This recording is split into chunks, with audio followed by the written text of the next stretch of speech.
اعوذ باللہ من الشیطان الرجیم بسم اللہ الرحمن الرحیم واسألهم عن القرية التي كانت حاضرة البحر۔ پیچھے ذکر ہوا کہ بنی اسرائیل کو کہا گیا کہ اس بستی میں داخل ہو، اس بستی میں رہو، اور حتتن کہو یعنی کہ گناہوں کی معافی مانگو، دروازے میں داخل ہو سجدہ کرتے ہوئے، جھکتے ہوئے، تو ہم معاف کر دیں گے اور احسان کرنے والوں کو، نیکی کرنے والوں کو مزید عطا فرمائیں گے۔ پھر ذکر ہوا کہ انہوں نے اللہ رب العزت کی فرما برداری کی بجائے اور جو کچھ ان کو کہا گیا تھا اس کی بجائے انہوں نے دوسری اناپ شناپ باتیں کہنے لگے، اناپ شناپ جملے جو ہے وہ کہنے لگے، حتتن کی بجائے حنتتن کہنے لگے، اور جو ان کو کہا گیا تھا جھکتے ہوئے داخل ہو سجدہ کرتے ہوئے تو اکڑ کے داخل ہوئے تو عذاب ان کے اوپر پڑا۔ تو اسی طرح آگے بھی اسی سے ملتا جلتا واقعہ بیان ہو رہا ہے بنی اسرائیل ہی کی ایک بستی کا، کہ وہاں پر بھی ایسا ہوا کہ اللہ رب العزت نے جو حکم دیا ہوا تھا اس حکم کی انہوں نے خلاف ورزی کی، اور اس کے اوپر پھر ان کو عذاب ہوا اور سزا ملی، اور اس کا ذکر بھی پیچھے گزرا ہے۔ تو فرمایا کہ واسألهم عن القرية التي كانت حاضرة البحر، اور سوال کر ان سے اس بستی کے بارے میں جو تھی دریا کے کنارے پر، بستی کے بارے میں سوال کر یعنی بستی والوں کے بارے میں سوال کر، اور پوچھ ان سے یعنی بنی اسرائیل سے پوچھ، ان کو سمجھانے کے لیے، ان کو یاد دلانے کے لیے، ان کو نصیحت کے لیے کہ اس بستی والوں کے ساتھ کیا ہوا کہ جو دریا کے کنارے پر تھی، سمندر کے کنارے پر تھی۔ بحر کا جو لفظ ہے قرآن میں جب استعمال ہوتا ہے تو یہ پانی کے لیے استعمال ہوتا ہے، پانی کی جگہ، اب چاہے وہ دریا کی شکل میں ہو چاہے وہ سمندر کی شکل میں ہو۔ تو فرمایا کہ واسألهم عن القرية التي كانت حاضرة البحر، اور پوچھ ان سے اس بستی کے بارے میں جو تھی سمندر کے کنارے پر،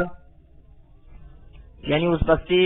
والوں کے بارے میں پوچھ کہ انہوں نے کیا کیا اور پھر اللہ نے ان کے ساتھ کیا کیا۔ البتہ یہاں یہ سمجھا جا سکتا اور کہا جا سکتا ہے کہ یہاں اللہ تعالیٰ نے لفظ جو استعمال کیا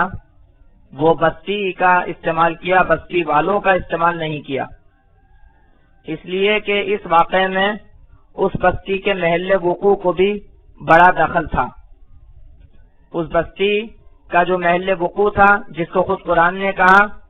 کہ وہ بستی دریا کے کنارے پر تھی، جس کے وجہ سے وہاں پر مچھلیاں آتی تھیں، اور انہوں نے اسی سلسلے میں اللہ تعالیٰ کے حکم کی خلاف ورزی کی تھی، جس کو آگے بیان فرما رہے ہیں کہ اذ یعدون فی السبت، کہ جس وقت وہ حد سے تجاوز کرنے لگے ہفتے کے دن میں، اذ تأتیہم حیتانہم یوم سبتہم، جس وقت ان کے پاس مچھلیاں آتی تھیں ان کی یوم سبتہم، جس دن وہ ہفتہ کرتے ہوتے تھے، جس دن وہ ہفتہ مناتے ہوتے تھے، ہفتے کا دن جو ہوتا تھا ان کا، تو اس دن میں ان کی مچھلیاں ان کے پاس آتی تھیں، شرعن ظاہر اوپر، وَيَوْمَ لَا يَسْبِتُونَ لَا تَأْتِيهِمْ، اور جس دن وہ ہفتہ نہیں کرتے تھے یعنی ہفتے کا دن نہیں ہوتا تھا تو لا تأتیہم، تو وہ ان کے پاس نہیں آتی تھی۔ اللہ رب العزت نے ہفتے کا دن ان کے لیے عبادت کا مقرر کیا تھا اور باقی دن کام کا مقرر کیا تھا، اور ان لوگوں کا کام جو تھا وہ مچھلیاں پکڑنا، مچھلیوں کا شکار کرنا تھا، کیونکہ وہ بستی پانی کے کنارے پر تھی۔ تو وہاں وہ لوگ مچھلی کا شکار کرتے تھے. تو اللہ رب العزت نے ایک حکم دے رکھا تھا اور آزمائش اللہ رب العزت کی طرف سے تھی. اور یہ ایک آپ کہہ سکتے ہیں کہ جیسے حالات ہوتے ہیں تو اسی طریقے پر آزمائش ہوتی ہے اور اسی طریقے پر پھر مزید حالات ہوتے ہیں. تو جانوروں میں بھی اس بات کا احساس ہے کہ جب ان کو یہ محسوس ہوتا ہے کہ فلاں جگہ پر یا فلاں موقع پر خطرہ نہیں ہے یا کم ہے تو وہ بھی بے فکر ہوتے ہیں اور اپنے کھانے پینے میں اسی وقت میں نکلتے ہیں.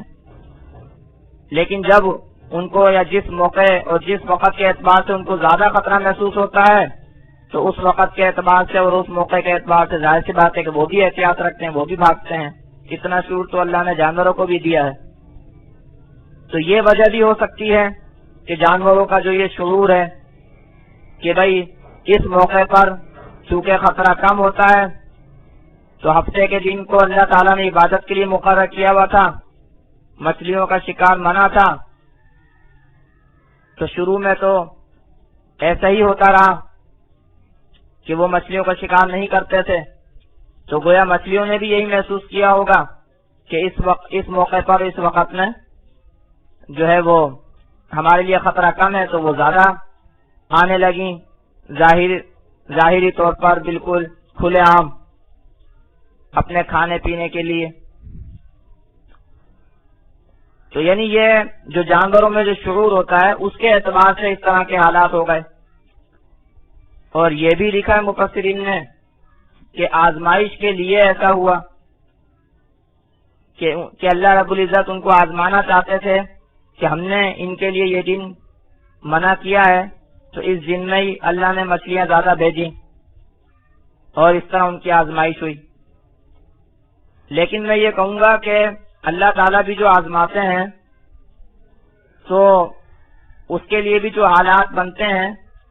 تو ان حالات میں اللہ رب العزت مختلف اسباب استعمال کرتے ہیں. کہیں فرشتوں کے اسباب استعمال کرتے ہیں, کہیں ہوا کے, کہیں پانی کے, کہیں پہاڑ کے, کہیں مٹی کے. مختلف اسباب اللہ تعالیٰ استعمال کرتے ہیں مختلف حالات بنانے کے لیے. تو یہاں پر بھی اللہ رب العزت نے آزمائش کے حالات بنانے کے لیے مچھلیوں کے اسی شعور کو استعمال کیا ہوگا, یہ میری رائے ہے. تو بہرحال اللہ فرماتے ہیں کہ جب ہفتے کا دن ہوتا تھا تو وہ زیادہ واضح طور پر سامنے آتی تھی اور جب ہفتے کا دن نہیں ہوتا تھا تو وہ نہیں آتی تھی. اب جب انہوں نے یہ دیکھا تو انہوں نے, چونکہ وہی بات ہے کہ سرکشی اور نافرمانی تھی ان کی طبیعتوں میں, اللہ رب العزت کے احکامات کو ماننے والے نہیں تھے, چنانچہ انہوں نے اپنے مفاد کو پیش نظر رکھا,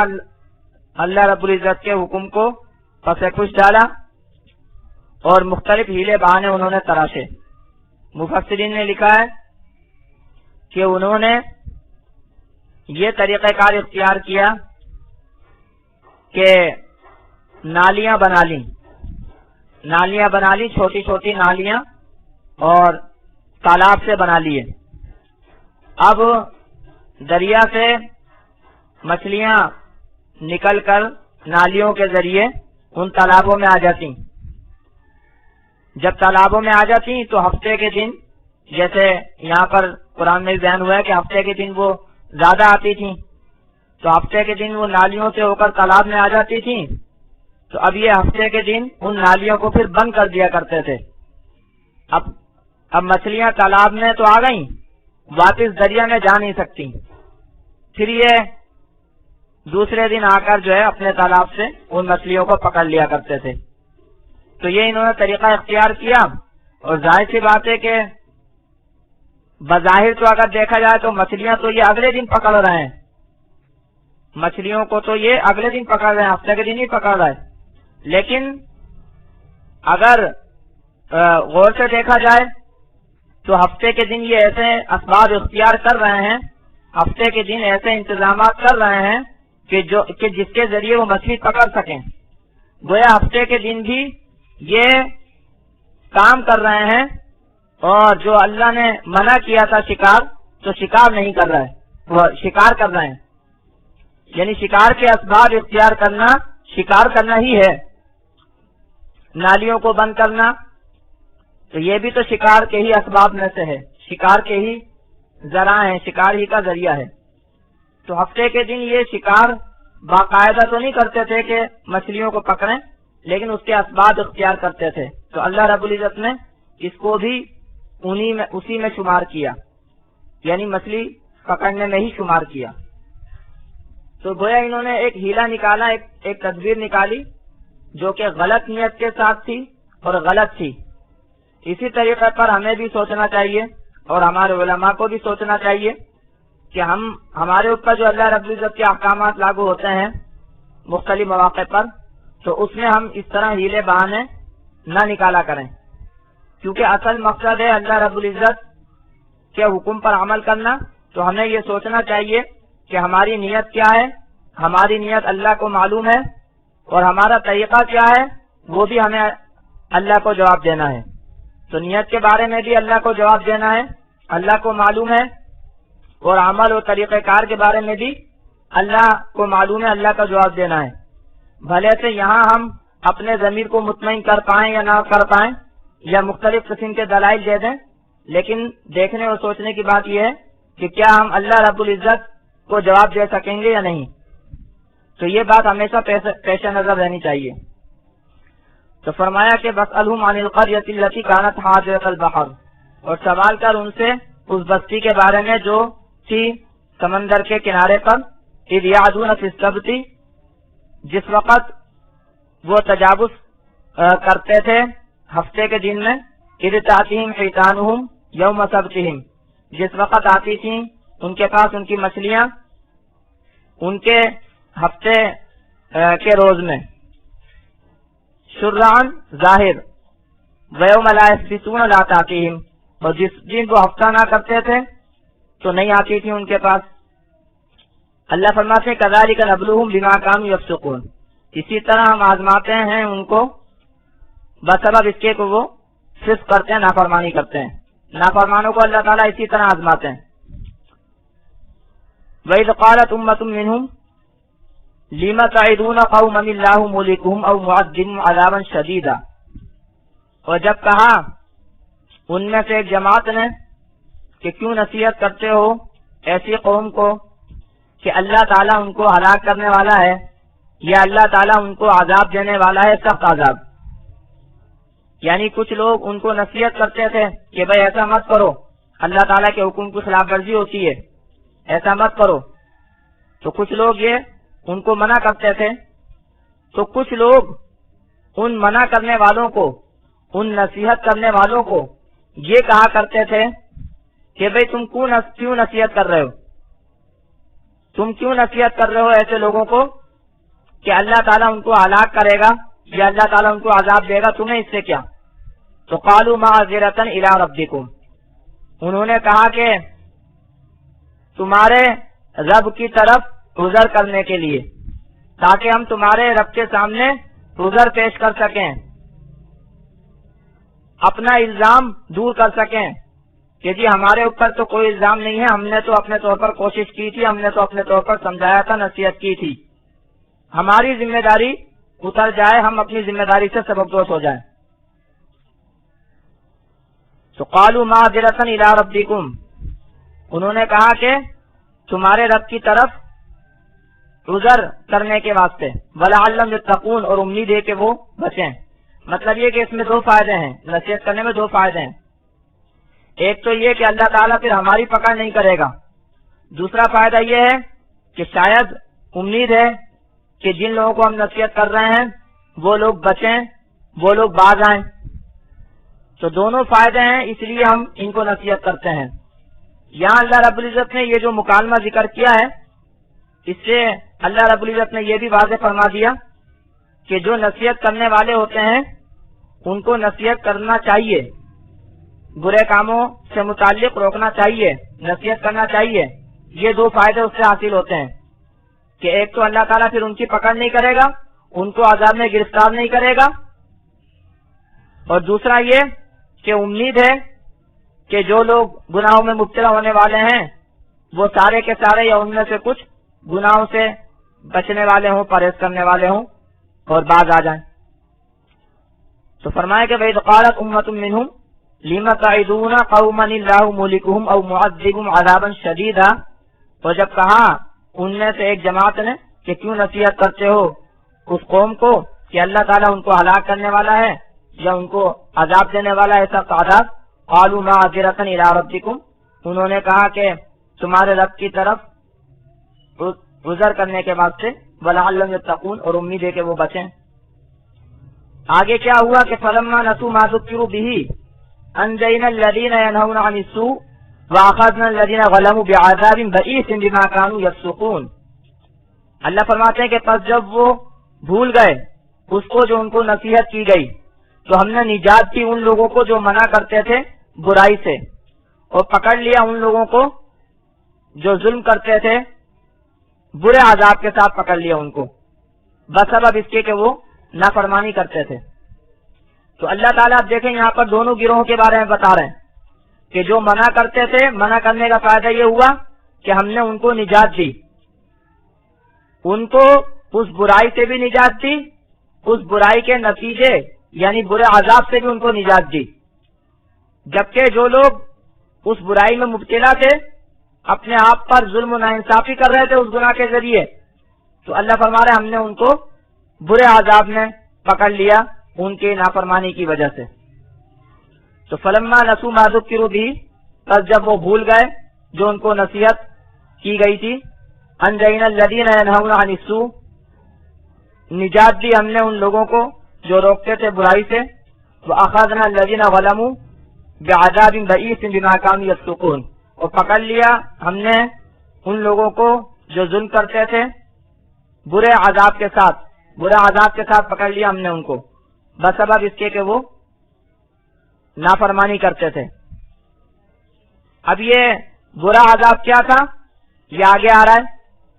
فرمایا فلما عتوا عما نہوا عنہ قلنا لهم كونوا قردة خاسئین، پس جب انہوں نے سرکشی کی اس سے جس سے روکے گئے تھے، پس جب انہوں نے سرکشی کی اس سے جس سے ان کو روکا گیا تھا تو ہم نے کہا ان کو کہ ہو جاؤ بندر ذلیل۔ یہ جو اللہ تعالیٰ نے یہاں پر جملہ استعمال کیا ہے کہ پس جب سرکشی کی اس سے جس سے ان کو روکا گیا تھا، تو اس کو بعض مفسرین نے یہ لکھا ہے کہ یہ فلما نسو کے ساتھ ہی گویا کے متعلق ہے، اسی کے ساتھ اس کا جوڑ ہے اور گویا اسی کی تفصیل ہے کہ جیسے پیچھے بیان ہوا تھا کہ بھول گئے اس کو جو ان کو نصیحت کی گئی، تو اللہ تعالیٰ نے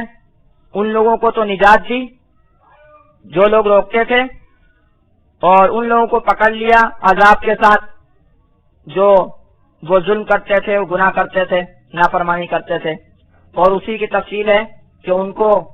کہا گیا کہ ہو جاؤ بندر ذلیل۔ اور بعض مفسرین نے یہ تفسیر کی ہے کہ جب وہ بھول گئے اس کو جو نصیحت کی گئی ان کو،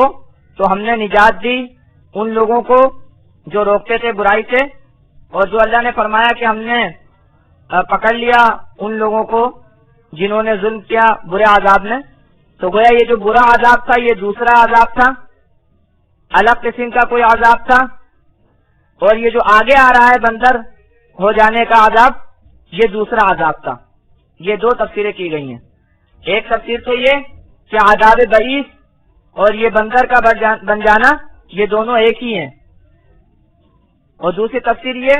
کہ یہ عذاب بئیس یعنی برا عذاب بھی ان کے اوپر کچھ دوسرا بھیجا گیا، اور پھر بھی جب وہ حد سے بڑھتے چلے گئے اور باز نہ آئے تو پھر یہ سخت عذاب ان کے اوپر آیا بندر بن جانے کا۔ تو فرمایا فلما عتوا عما نہوا، پس جب انہوں نے سرکشی کی اس سے جس سے منع کیا گیا تھا ان کو، قلنا لہم، ہم نے کہا ان کو کونوا قردۃ خاسئین، ہو جاؤ بندر ذلیل۔ تو اللہ تعالیٰ جس کے بارے میں حکم دیتے ہیں ظاہر سی بات ہے کہ وہ ہو جاتا ہے، جیسے دوسری قرآن مجید میں ہے اذا قضى امرا فانما يقول له كن فيكون، جب اللہ تعالیٰ فیصلہ کرتے ہیں کسی کام کا تو اس کو کہتے ہیں ہو جا، وہ ہو جاتا ہے. تو جب اللہ تعالیٰ نے یہ حکم دیا کہ ہو جاؤ بندہ ذلیل تو وہ اسی طرح ہو گئے. تو آگے فرماتے ہیں وَإِذْ تَأَذَّنَ رَبُّكَ لَيَبْعَثَنَّ عَلَيْهِمْ إِلَى يَوْمِ الْقِيَامَةِ مَنْ يَسُومُهُمْ سُوءَ الْعَذَابِ إِنَّ رَبَّكَ لَسَرِيعُ الْعِقَابِ وَإِنَّهُ لَغَفُورٌ رَحِيمٌ. اور یاد کرو وہ وقت جب تیرے رب نے پکار لگا دی، یعنی پیچھے جو واقعہ ذکر ہوا وہ واقعہ تو مکمل ہو گیا کہ بستی والوں نے کیا کیا اور ان بستی والوں کے ساتھ اللہ نے کیا کیا کہ ان کو ذلیل بندر بنا دیا. لیکن جیسے میں پہلے بھی بتا چکا ہوں کہ یہ کچھ دنوں تک تھا، اس کے بعد پھر وہ مر گئے اسی عذاب میں اور اسی حالت میں وہ مر گئے. اور یہ وہ لوگ ہوئے تھے بندر جنہوں نے وہ گناہ کیا تھا اور نافرمانی کی تھی. باقی وہ لوگ بچ گئے تھے جو روکتے تھے ان کو. تو فرمایا کہ آگے جو ہے اللہ رب العزت نے یہ فرما رہے ہیں کہ دیکھو اللہ رب العزت نے بتا دیا کہ قیامت تک یہی صورتحال ہے کہ جو کوئی برائی کرے گا تو پھر اس کا مزہ اور اس کی سزا اسی طرح چکتا رہے گا. فرمایا وَإِذْ تَأَذَّنَ رَبُّكَ لَيَبْعَثَنَّ عَلَيْهِمْ إِلَى يَوْمِ الْقِيَامَةِ مَنْ يَسُومُهُمْ سُوءَ الْعَذَابِ. اور یاد کرو وہ جب بتا دیا تیرے رب نے، جب پکار دیا تیرے رب نے، یعنی یہ اعلان کر دیا تیرے رب نے کہ ضرور بھیجے گا ان کے اوپر قیامت تک وہ اس شخص کو کہ جو ان کو پہنچائے گا برا عذاب. اللہ تعالیٰ نے بتا دیا تھا کہ اگر اسی طرح حرکتیں تمہاری رہیں گی نافرمانی کی تو اللہ تعالیٰ تم پر برے شخص کو مسلط کرتا رہے گا، ایسے لوگوں کو مسلط کرتا رہے گا جو تمہارے کو عذاب دیں گے، جو تمہارے کو اپنا غلام بنائیں گے، تمہارے کو اپنا محکوم رکھیں گے. تو فرمایا بھائی استعذن ربک، تو یاد کرو وہ وقت جب تیرے رب نے اعلان کر دیا کہ لَيَبْعَثَنَّ عَلَيْهِمْ إِلَى يَوْمِ الْقِيَامَةِ کہ ضرور بھیجے گا اللہ تعالیٰ ان کے اوپر قیامت تک جو ان کو پہنچائے گا برا عذاب. ان ربک لسریع العقاب، تحقیق تیرا رب